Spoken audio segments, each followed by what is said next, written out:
আসসালামু আলাইকুম। দুপুর 2টা বেজে 30 মিনিট। আজ বৃহস্পতিবার। বাংলাদেশ বেতার কক্সবাজার।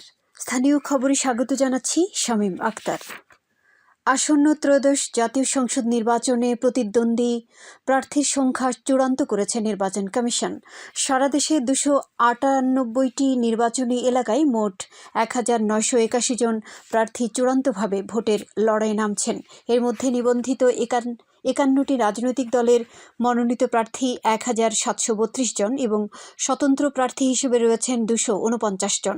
বুধবার রাতে ইসি সচিবালয়ের পরিচালক ও তথ্য প্রদানকারী কর্মকর্তা মোহাম্মদ রুহুল আমিন মল্লিক এ তথ্য জানান।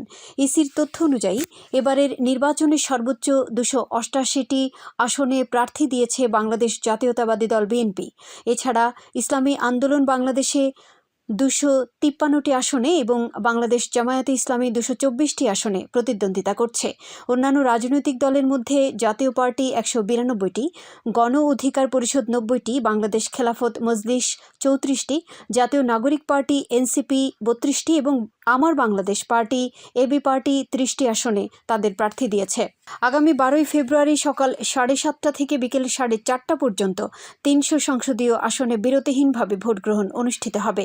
একই দিনে সংসদ নির্বাচন ও গণভোটের ভোট গ্রহণ সম্পন্ন হবে।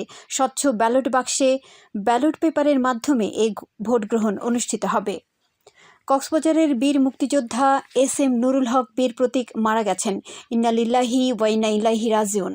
তিনি গতকাল দিবাগত রাতে জেলা সদর হাসপাতালের আইসিইউতে চিকিৎসাধীন অবস্থায় মারা যান। আজ আসরের নামাজের পর বাংলাবাজার সুরতিয়া মাদ্রাসা মাঠ প্রাঙ্গণে মরহুমের জানাজার নামাজ অনুষ্ঠিত হবে বলে তার পরিবার সূত্রে জানা গেছে।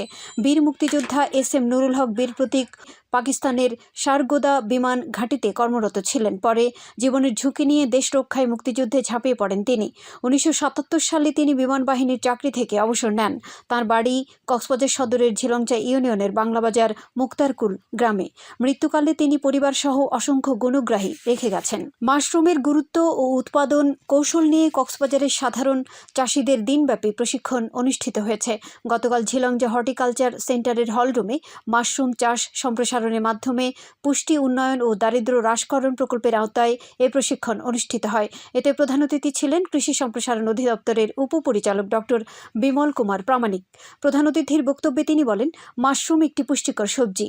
এর চাষ সম্প্রসারণ হলে পুষ্টির উন্নয়ন হবে, সেই সাথে কর্মসংস্থান সৃষ্টির কারণে দারিদ্রতা হ্রাস পাবে। ঝিলংচা হর্টিকালচার সেন্টারের উপপরিচালক মোহাম্মদ কুতুবুদ্দিনের সভাপতিত্বে এতে ইসলামিক ফাউন্ডেশনের উপপরিচালক, জেলা কৃষি সম্প্রসারণ অধিদপ্তরের অতিরিক্ত উপপরিচালক বক্তব্য রাখেন। এ সময় কৃষি তথ্য সার্ভিসের কর্মকর্তা, উপসহকারী উদ্যান কর্মকর্তা সহ সংশ্লিষ্টরা উপস্থিত ছিলেন। এতে সদর উপজেলার 30 জন মসজিদের ইমাম, খতিব ও ধর্মীয় প্রতিনিধি অংশ নেন। প্রশিক্ষণে মাশরুমের গুরুত্ব, প্রকারভেদ, উপকারিতা, পুষ্টিগুণ, মাশরুম উৎপাদন কৌশল বিষয়ে আলোচনা করা হয়। পরে প্রশিক্ষণার্থীদের মাঝে সনদপত্র বিতরণ করা হয়। উখিয়ার পালং আদর্শ উচ্চ বিদ্যালয়ে 5 দিনব্যাপী বার্ষিক ক্রীড়া, সাহিত্য ও সাংস্কৃতিক প্রতিযোগিতা শুরু হয়েছে। আজ প্রধান অতিথি হিসেবে প্রতিযোগিতার উদ্বোধন করেন উপজেলা মাধ্যমিক শিক্ষা কর্মকর্তা মোহাম্মদুল্লাহ। অনুষ্ঠানে সভাপতিত্ব করেন বিদ্যালয় পরিচালনা কমিটির সভাপতি সুলতান মাহমুদ চৌধুরী। প্রতিযোগিতায় 7টি ইভেন্টে 400 শিক্ষার্থী অংশ নিচ্ছে। টেকনাফ উপজেলায় চলতি মৌসুমে আদার বাম্পার ফলন হয়েছে। বাজারে আদার দাম ভালো পাওয়ায় কৃষকের মুখে হাসি ফুটেছে। স্থানীয় কয়েকজন কৃষক জানান, চলতি মৌসুমে উপজেলা কৃষি সম্প্রসারণ অধিদপ্তরের পরামর্শে পতিত জমি, পাহাড়ের ঢালে ও বস্তায় আদার চাষ করে তারা লাভবান হচ্ছেন। উপজেলা কৃষি কর্মকর্তা মোহাম্মদ হুমায়ুন কবির জানান, চলতি মৌসুমে উপজেলায় 40 হেক্টর জমিতে আদার চাষ হয়েছে। আদার অধিক ফলনের জন্য কৃষকদের বিনামূল্যে বীজ, সার ও কীটনাশক বিতরণ করা হয়েছে। টেকনাফ সমুদ্র সৈকত থেকে অজ্ঞাত এক শিশুর মরদেহ উদ্ধার করেছে পুলিশ। টেকনাফ মডেল থানার ভারপ্রাপ্ত কর্মকর্তা সুকান্ত চৌধুরী ঘটনার সত্যতা নিশ্চিত করে বলেন, আজ উপজেলার সদর ইউনিয়নের মহেশখালিয়া পাড়ার মেরিন ড্রাইভ সড়কের পশ্চিম পাশে সাগরে ভাসমান অবস্থায় মরদেহটি দেখতে পায় স্থানীয়রা। পরে পুলিশকে খবর দিলে টেকনাফ মডেল থানার পুলিশ মরদেহটি উদ্ধার করে ময়না তদন্তের জন্য কক্সবাজার সদর হাসপাতালে প্রেরণ করা হবে।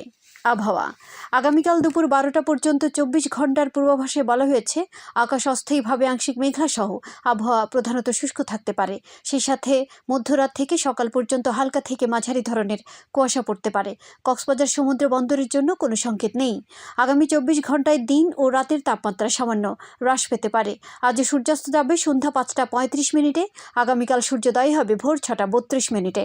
আজকের সর্বনিম্ন তাপমাত্রা ছিল 18 ডিগ্রি সেলসিয়াস এবং সর্বোচ্চ তাপমাত্রা ছিল 27 ডিগ্রি সেলসিয়াস। এখন জানিয়ে দিচ্ছি বাঁকখালী নদীর মোহনা ও সংলগ্ন এলাকার সামুদ্রিক জোয়ার ভাটার সময়সূচি। আজ ভাটা শুরু হয়েছে দুপুর 12টা 35 মিনিটে, চলবে সন্ধ্যা 7টা 21 মিনিট পর্যন্ত। জোয়ার শুরু হবে সন্ধ্যা 7টা 21 মিনিটে, চলবে রাত 12টা 55 মিনিট পর্যন্ত। পুনরায় ভাটা শুরু হবে রাত 12টা 55 মিনিটে, চলবে আগামীকাল সকাল 7টা 42 মিনিট পর্যন্ত। খবর শেষ হলো। আমাদের পরবর্তী খবর প্রচারিত হবে আজ বিকেল 4টা বেজে 30 মিনিটে ইংরেজিতে।